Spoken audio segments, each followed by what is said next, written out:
इसके मुताबिक है the topic is about narration. लेकिन आज हम पढ़ने जा रहे हैं नरेशन का लास्ट रूल, क्योंकि इससे पहले हमने किया था डबल कॉमास जो होते हैं वो रिमूव होते हैं दैट से, इफ से, वेदर से and sometimes we are not using any conjunction. And आज हमें वही रूल पढ़ना है जहां पर हमें कोई कंजक्शन इस्तेमाल नहीं करना है एंड जो डबल कॉमास है वो ऑटोमेटिकली क्या हो जाएंगे, खुद ब खुद ही रिमूव हो जाएंगे। There we have not to use any word.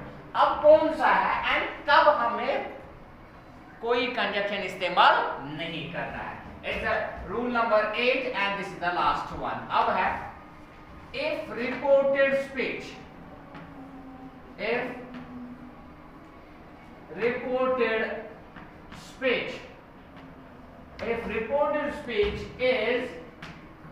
started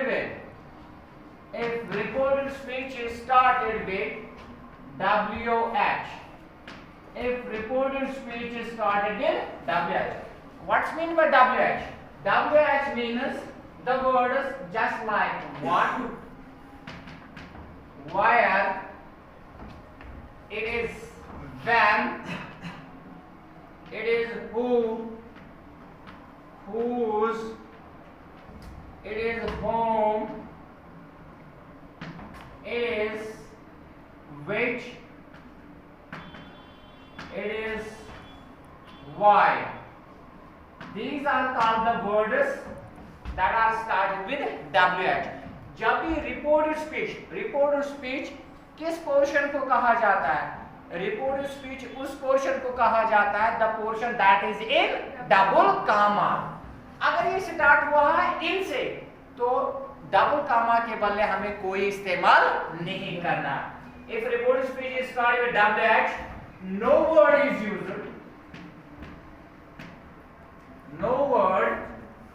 is used, no word is used to replace the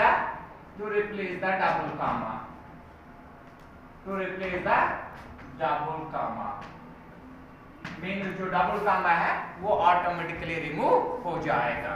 Now I will make you understand through this example. I will write down here, he said to me. Then is he said to me, why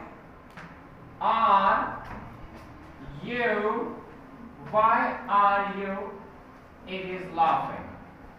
It is started WH and at that time there will be note of interrogation and double comma close. This in direct speech, this portion that is without inverted commas, इसे कहा जाता है that is called reported. It is called reported word. And ये जो portion है, the portion that is within the inverted commas, it is called reported speech. It is called reported speech. And मैंने यही कहा है कि अगर reported speech start हुआ है किसे? WH से।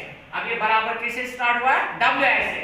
It means यहाँ पे कोई डबल कामा के बदले we are not allowed to use any word, double comma will be replaced automatically. अब है ये set है, यहाँ पे at the end is note of improvisation. Whenever reported speech, जब भी reported speech किसमें होगा? Interrogative में। ये जो set है ये change हो जाएगा asker में। अब यहाँ पे why are you laughing? It is a sentence that is in, ये किस में है? ये present continuous में है। ये प्रेजेंट कंटिन्यूअस में है।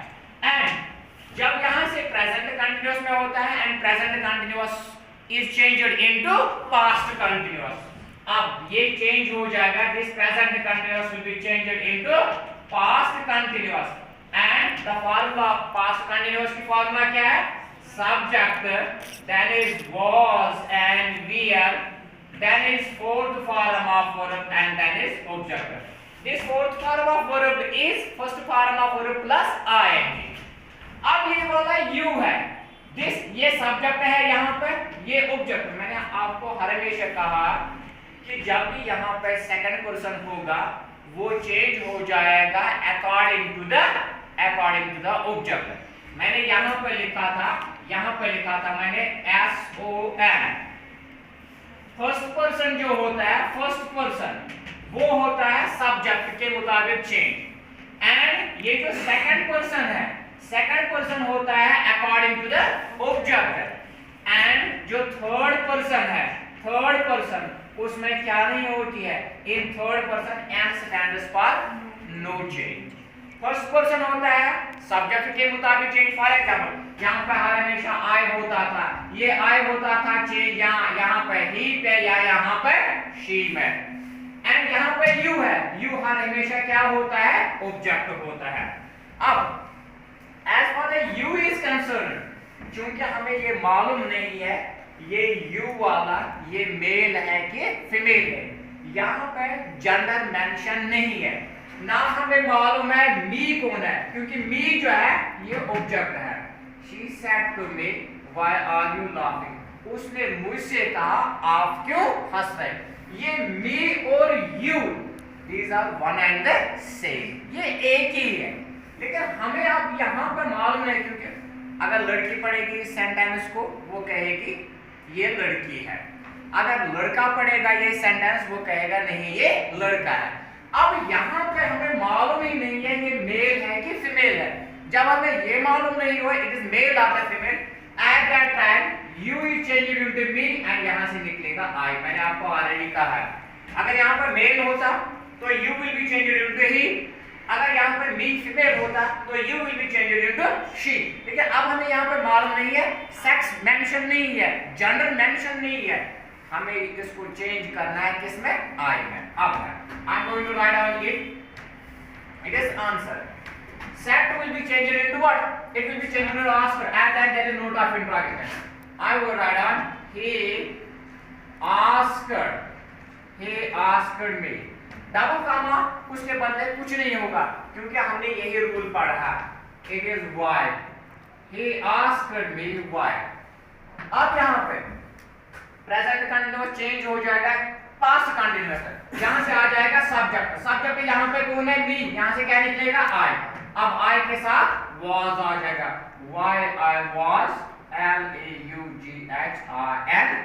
why I was laughing। So present continuous is changed into past continuous। एक और एग्जांपल मैं लिखने जा रहा हूँ, I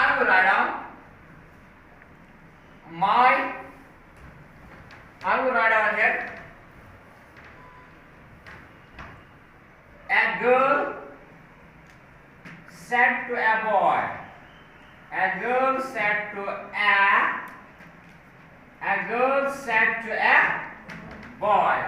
I will write down here a girl said to a boy,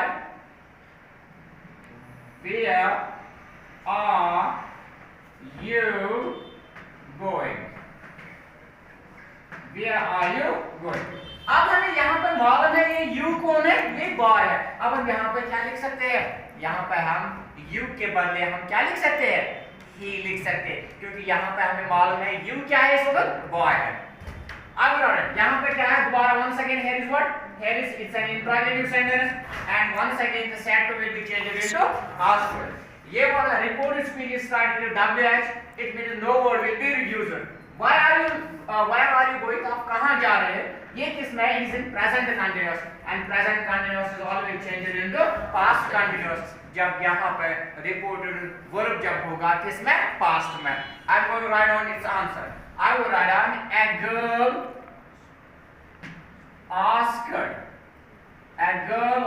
a boy, a girl asked a boy। Double comma के बदले कुछ नहीं, where यू के बदले you will be changed into boy. यहाँ से क्या निकला, क्योंकि यहाँ पे हमें मालूम है यू ऑब्जेक्ट है एंड यहाँ पे ऑब्जेक्ट ये लड़की किससे कह रही है, बच्चे से कह रही है। यहाँ पे हमें मालूम नहीं था वो किससे कह रहा था, वो लड़की से कह रहा था कि लड़के से, लेकिन यहाँ पे हमें मालूम है ये लड़की एक लड़के से बात करती है एंड यहाँ पे लिखेंगे हम what, he. A girl asked a boy where he is the subject, it is the singular and इसके साथ क्या आ जाएगा, was आ जाएगा। अगर यहाँ पे प्लूरल होता तो फिर क्या आता, where आता where he was that is going where he was going ये दो सेंटेंस थे किसके मुद्दे about the narration एक और example I am going to write down this is the last example and the last example कब हमें मालूम होगा कि you कब होगा चेंज किसमें she में मैं लिखूं यहां पे I will write down here she said to a girl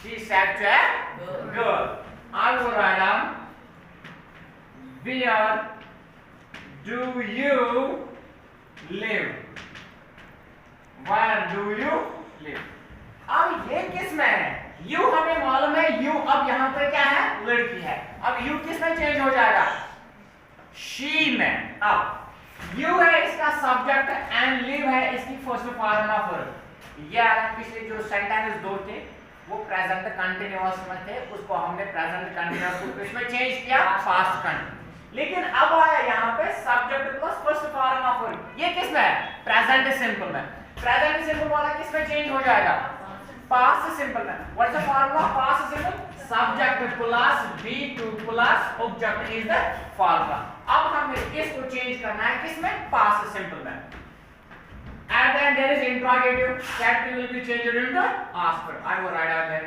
she asked